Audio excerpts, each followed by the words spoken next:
오늘 함께 보실 하나님의 말씀은 신약성경 에베소서 6장 1절로 4절입니다.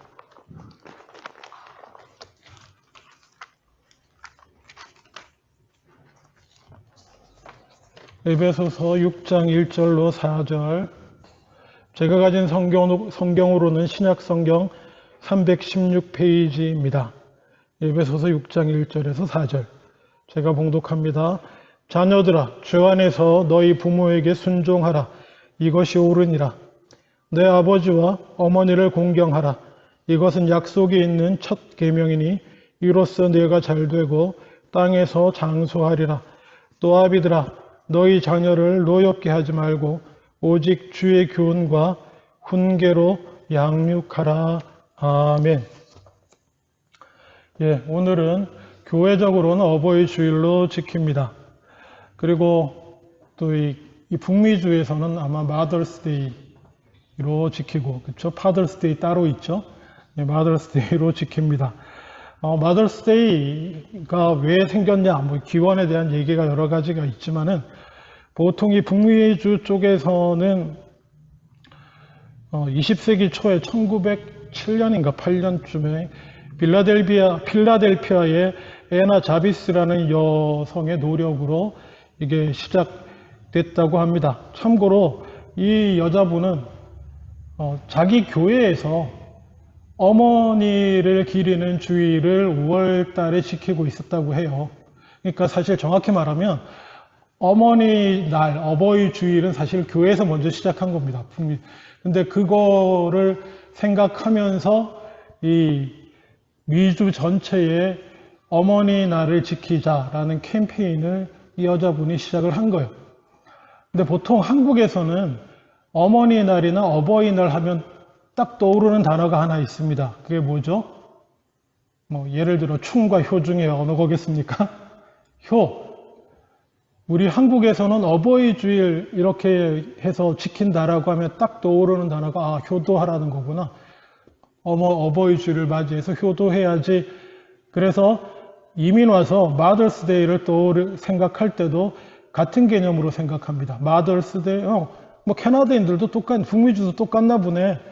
효도하라는 거, 세상 같은 진리니까 이렇게 생각하실 수가 있는데, 사실은 이 마더스데이가 시작된, 그리고 전 미주 지역으로 캠페인을 벌리면서 마더스데이를 만들어 지키자라고 한 거는 우리가 전통적으로 생각하는 효라는 개념하고 조금 다릅니다. 참고로 말씀드리면 20세기 초가 어떤 때냐 하면은요, 영국에서 일어났던 산업혁명이 미국으로 넘어와서 산업이 발달하면서 그동안에는 전통적으로 우리 한국에서 마찬가지예요. 전통적인 어머니 뭡니까? 결혼해서 가정을 지키고 자녀를 돌보고 그랬던 여자분들이 산업 현장으로 나올 수밖에 없게 되는 상황이 돼요. 공황도 일어나고 이러면서 우리 다 겪어보지 않았습니까? 한국에서도 전통적인 어머니들이 가정만 지키고 가정에서 자녀만 돌볼 수가 없는 상황들이 되고, 나와서 미싱도 하여튼 먹고 살기 위해서 뭐든지 해야 되는 상황이 20세기 초에 벌어지기 시작한 겁니다. 전 세계적으로. 그래서 너무나, 근데 우리도 알잖아요. 우리 한국에서도 초창기에 여자가 나가서 일한다고 돈 번다고 해서 집에 와서 가정일 안 하게 됩니까? 집안일은 집안일대로 해야 되잖아요. 일이 2배가 되는 거예요. 그게 미국에서도 그랬다는 거예요. 초창기 사회적으로. 그래서 어머니들이 너무너무 힘든 상황에 사회적으로, 역사적으로, 그러니까 내몰아지고 있는 그때에 어머니 데이가 왜 정해졌냐면은 그날만큼은 엄마들을 놀게 하자, 쉬게 하자. 마치 노동자의 날 같은 겁니다. 메이데이 같은 걸. 그날만큼은 마더스데이, 효도하자 이런 게 아니에요. 마더스데이를 정하고 그날만큼은 엄마가 직장에서든지 집에서든지 좀 놀고 그냥 좀 쉬게 해드리는 날로 하자. 그래서 그런지 모르지만 마더스데이 하면은 저녁 때마다 식당이 바쁘잖아요, 여기가. 물론 뭐 효도를 하기 위해서 그런 것도 있지만 집에서 음식 안 하고 밖에서 먹는 그런 기분도 있지 않나? 뭐 이런 생각 그냥 괜히 해봅니다만은 어쨌든 이곳에서의 마더스 데이라고 하는 건 그런 전통이 좀 있습니다. 물론 우리는 이 성경적으로 또 어버이 주일을 먼저 지키기, 마더스 데이보다 먼저 교회에서 지켜온 어머니 날, 어머니 주일, 어버이 주일에 대해서 또 생각해 볼 필요는 있기는 합니다만은요. 저는 마더스 데이 하면 항상 이렇게 떠오르는 사건이 하나 있습니다. 캐나다 이민 와서 이제 저희 자녀가 셋인데 어느덧 애들이 좀 더 많이 컸어요. 왜 여기는 어릴 때는 잘 모르잖아요. 학교에서 마더스 데이라고 맨날 뭐 크래프트 같은 거 시켜가지고 이렇게 하면 엄마 마더스 데이 선물 막 이렇게 갖다 주고 이러던 애들이 어느덧 해주가 좀 많이 나이를 먹고 그리고 동생들도 꽤 철 들고 나이 먹고 해가지고는 제가 어느 날 보니까 마침 집에 집사람이 없던 날이었는데 마더스 데이를 앞두고 셋이 앉아가지고 의논을 하는 거예요. 이번 마더스 데이 선물을 어떻게 할까?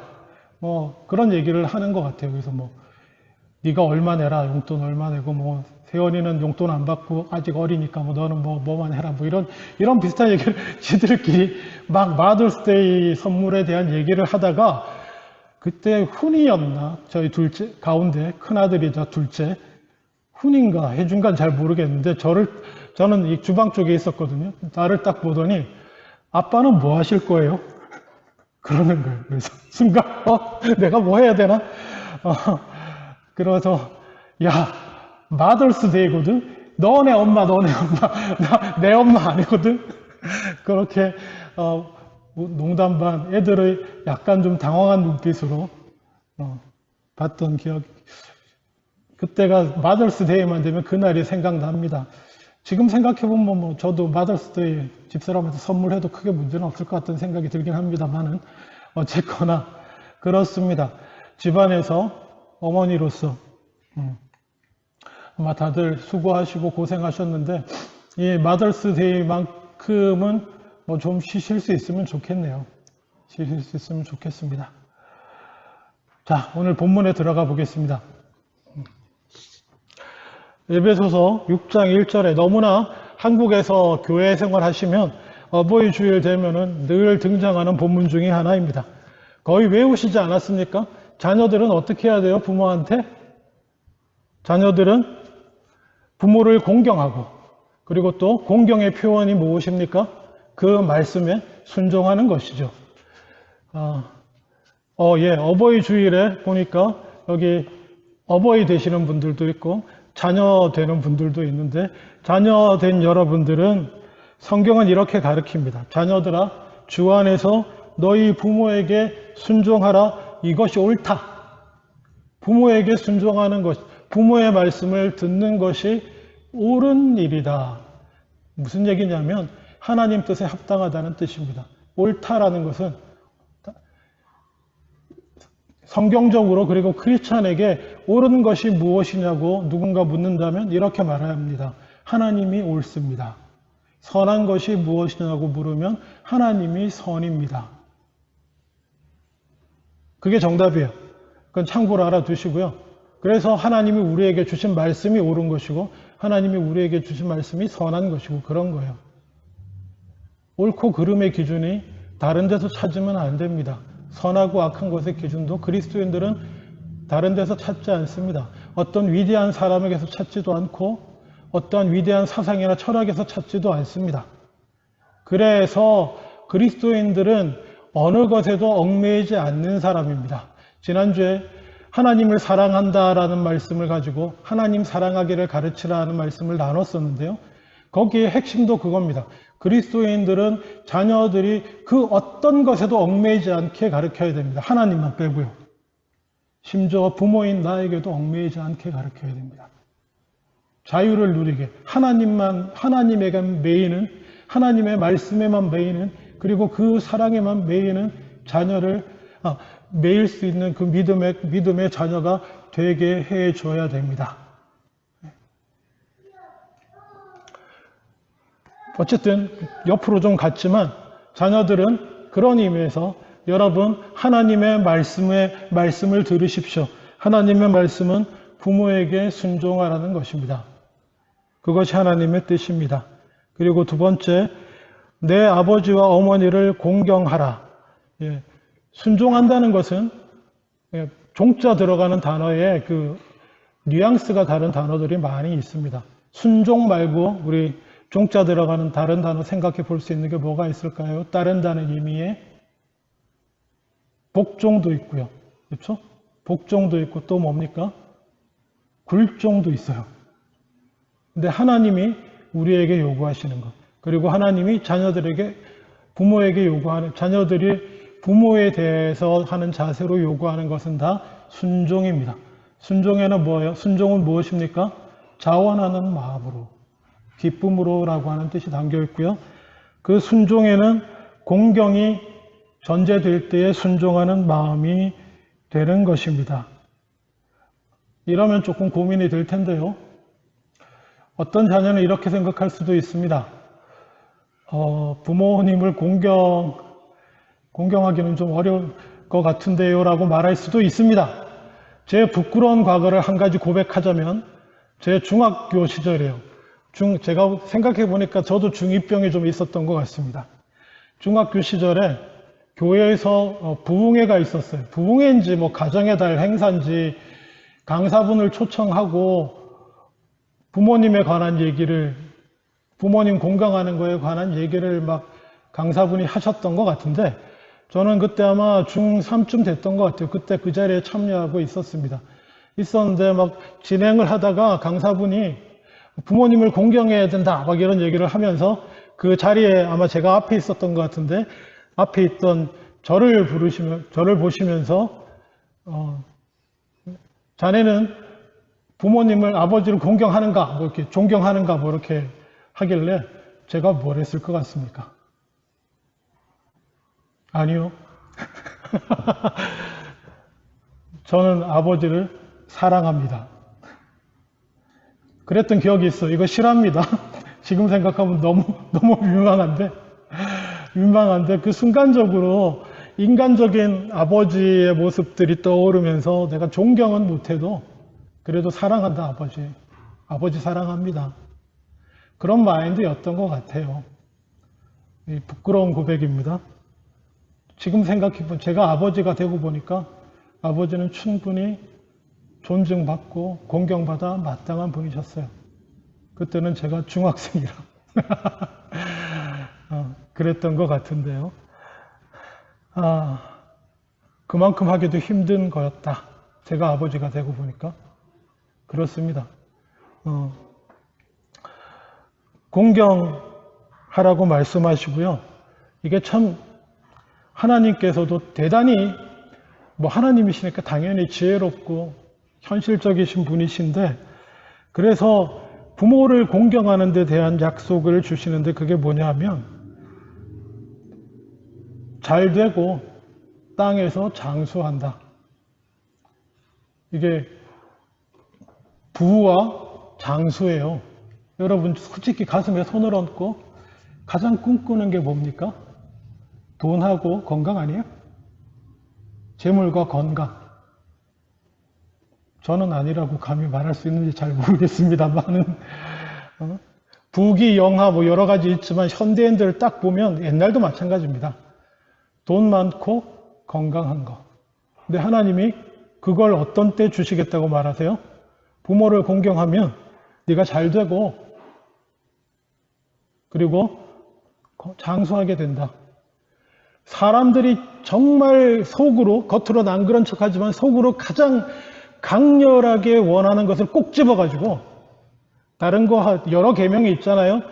뭐 하나님 우상을 숭배하지 말고 뭐 안식일을 지키고 뭐 도둑질하지 말고 뭐 이웃을 탐내지 말고 이런 계명들이 다 있는데 그 중에 어디 부모님 공경하는 계명 밑에다가 부모님을 네가 공경하면 네가 잘 되고 장수할 거다. 조금 민망한데 하나님 앞에서 이게 무슨 얘기입니까? 그만큼 반드시 실천하라는 거예요. 가장 눈앞에 현실적인 것을 들이밀면서 그래 너네들의 그 욕망 내가 이루어 줄 텐데 부모를 공경해라. 그러고 그 약속을 붙여준 거예요. 이 약속이 없으면 공경 안 하실 거가 아니시긴 하겠지만은 어쨌거나 그것을 붙여주셨습니다. 자, 여기까지 자녀들에게. 그리고 성경은 또 똑같이 이렇게 말합니다. 아비들아, 아버지만에게 해당되는 말씀이 아니라고 생각합니다. 그래서 오늘 설교의 제목은 어버이들아입니다. 아버지, 어머니 다 합쳐서 너희 자녀를 노엽게 하지 말고 오직 주의 교훈과 훈계로 양육하라. 한때 그 자녀들을 징계할 때에 매를 드는 게 옳으냐 안 옳으냐 그르냐로 한참 시끄러웠던 적이 있습니다. 교육계에서. 제 기억에 제가 대학 입학했을 때만 해도 그걸로 되게 저희 학생들끼리 많이 논쟁하고 그랬어요. 특히 크리스천 학생들끼리. 저는 신학을 전공하기로 한 사람의 입장에서 교육학을 전공하는 자매들하고 좀 싸웠던 기억이 납니다. 현대 교육학에서는 어떻게 그때만 해도 때리는 건 폭력이다. 어떤 이유에서든지 자녀에게 매를 드는 건 폭력이다. 이런 주장이 강했고요. 크리스천 자매들 중에 교육학하는 자매들이 그런 얘기를 막 하고 그랬습니다. 그럴 때마다 저는 성경에는 엄연히 사랑하는 자녀에게 매를 아끼는 건 자녀를 망치는 거다.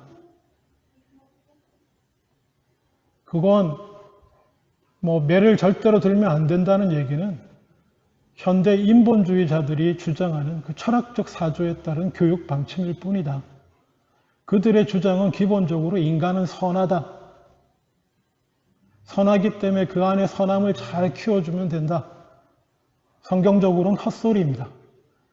원래 선하게 된 것은 분명하지만 인간은 타락했기 때문에 원래 선하게 창조됐을지 모르지만 타락의 결과로 그 안에 이미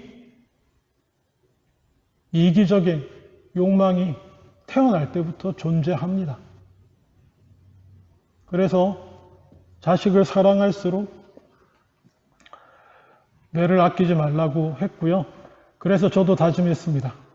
나도 결혼해서 자녀를 놓으면 매를 아끼지 않으리라.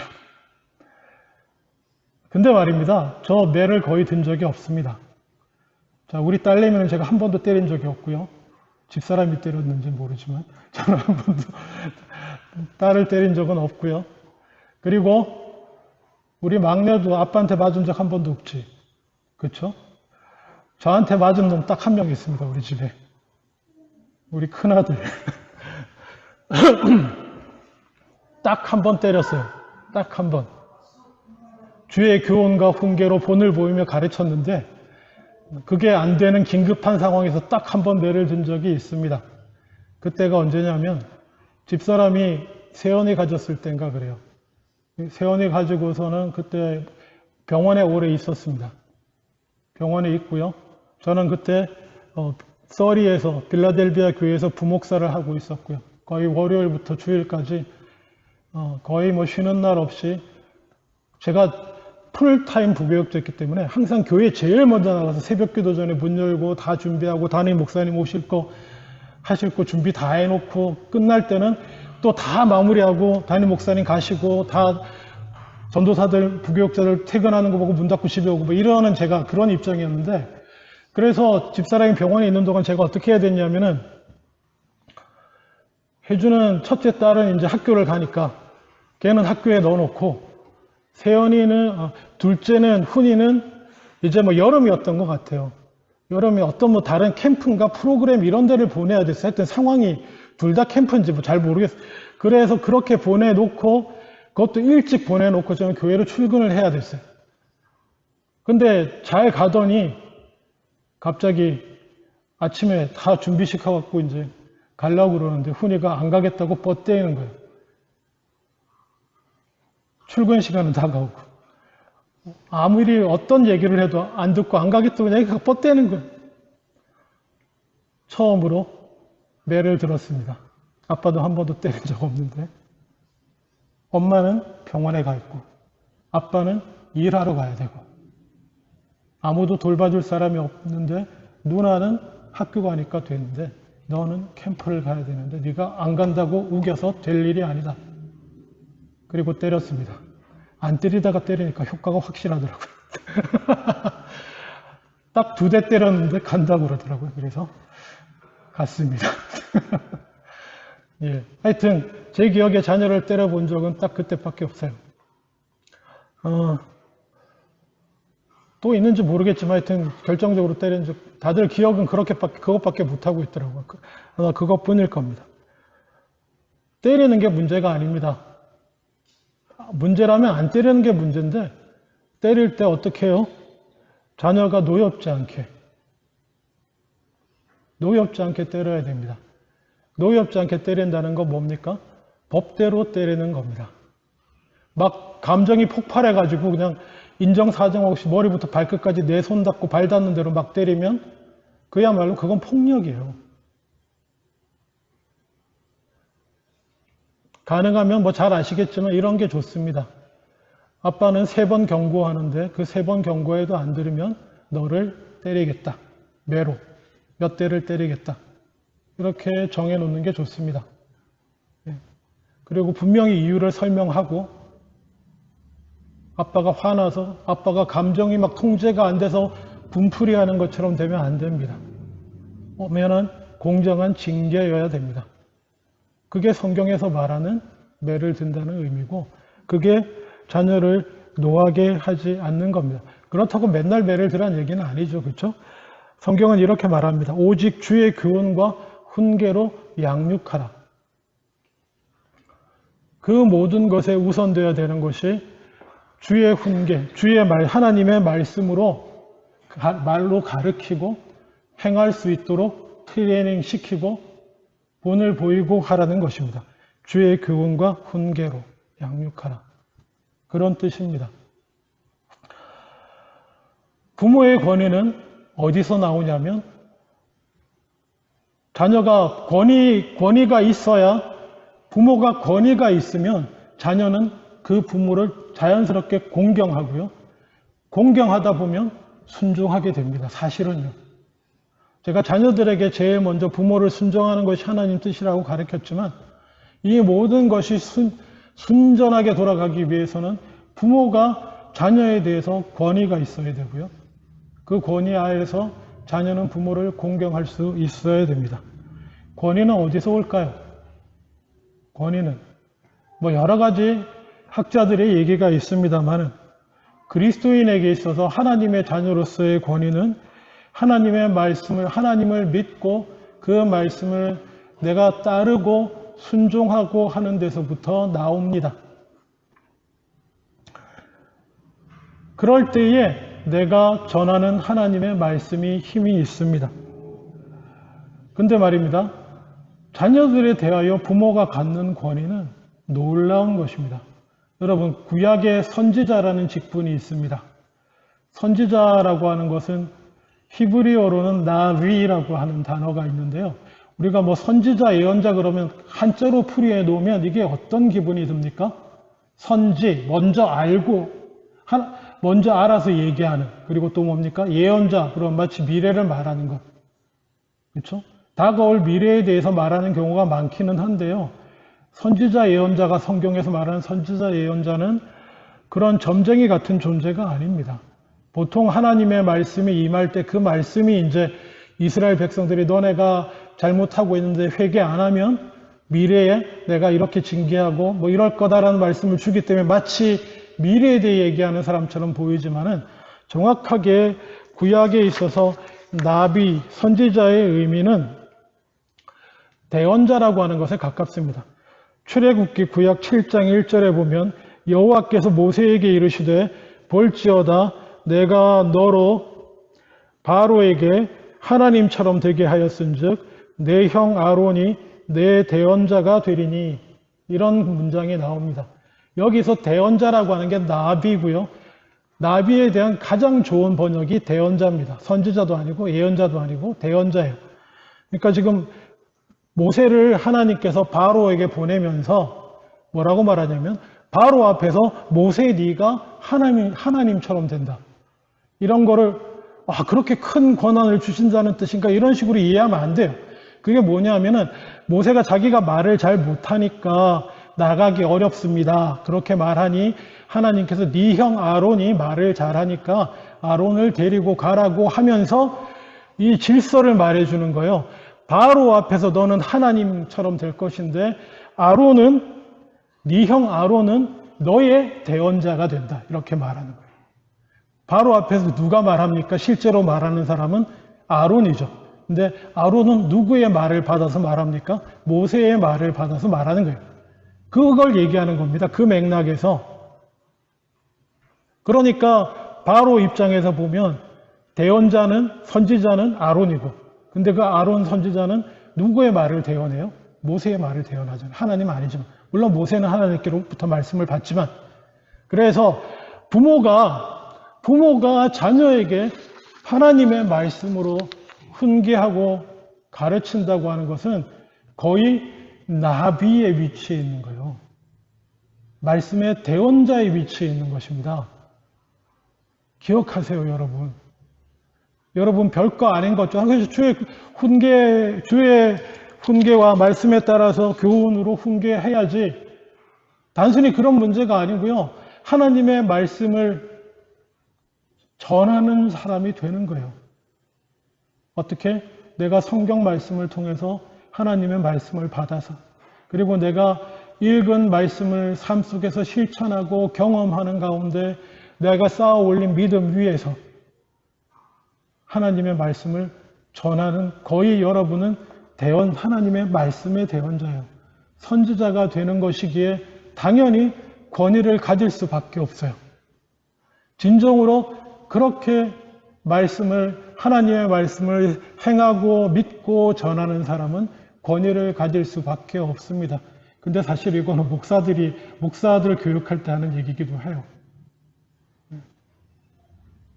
저도 아버지로서 자녀들 앞에 그렇게 서야 되고요.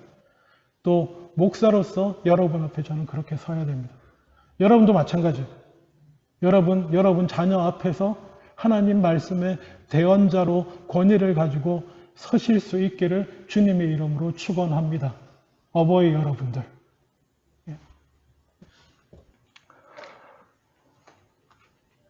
말씀을 맺기를 원합니다. 사실 어버이 주일은 어버이를 위한 날입니다. 어버이를 위한다는 것이 자녀들 모아놓고 어버이에게 순종해라 뭐 이런 거 가르치는 것만은 아닐 것입니다. 저도 어버이고 여기 대부분의 어른분들이 다 이제 어버이가 되셨는데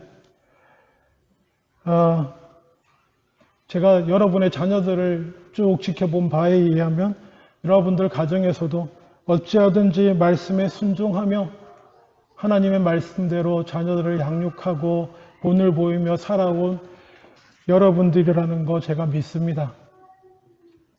그런 여러분들에게 어버이날에 위로가 될 만한 말씀 한 가지 드리기를 원합니다.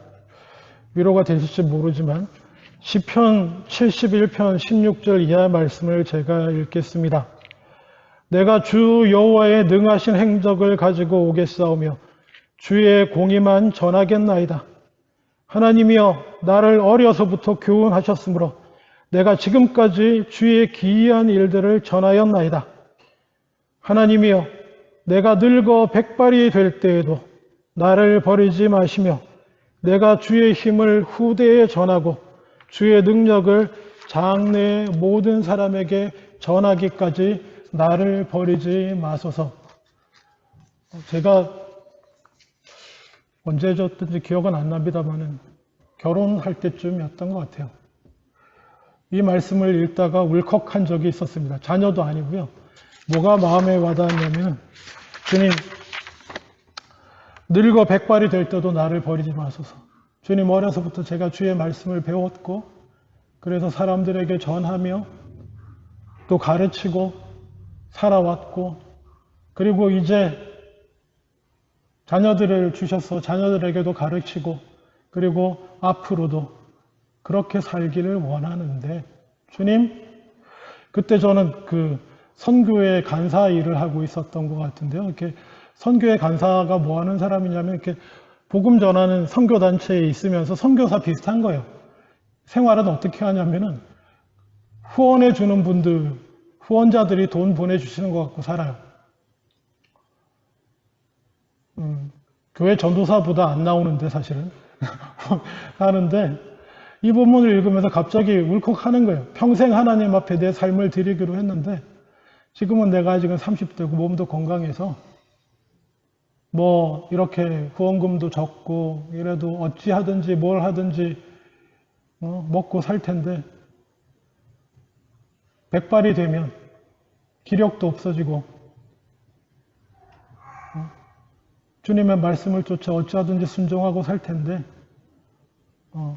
늙고 백발이 되고 혼자서 뭐 할 수도 없을 기운도 없고 그럴 상황이 될 때 나를 버리지 말아 주시옵소서. 갑자기 그 기도가 그때 되더라고요. 내가 그때도 주의 말씀을 우리 후손들에게 전하고 주님의 은혜를 증거할 수 있도록 나를 붙들어 주시옵소서. 뭐 이런 마음이 들더라고요. 머리가 백발이 될 때까지 자녀들 앞에서 하나님 앞에서 순종으로 본을 보이고 말씀을 쫓아 살아온 여러분, 하나님께서 끝까지 축복하시고 지켜주실 줄로 믿습니다. 이사야 46장 3절 4절에 보면 3절 야곱의 집이여 이스라엘 집에 남은 모든 자여 내게 들을지어다. 배에서 태어남으로부터 내게 안겼고 태에서 남으로부터 내게 업힌 너희여 너희가 노년에 이르기까지 내가 그리하겠고 백발이 되기까지 내가 너희를 품을 것이라. 내가 지었은즉 내가 업을 것이요 내가 품고 구하여 내리라. 아멘. 어버이로서 본을 보이고 말씀에 순종하며 백발이 되실 때까지 사실 텐데 그리스도인으로서 제대로 산다는 게 참 쉬운 일은 아닙니다. 하나님께서 약속하십니다. 백발이 되기까지 너희를 품을 것이다. 네가 아무리 백발이 되고 80이 되고 90이 돼도 너는 뭐예요? 내 딸이고 내 아들이고 내가 너희를 품어주겠노라. 주님 말씀하십니다. 기도하겠습니다.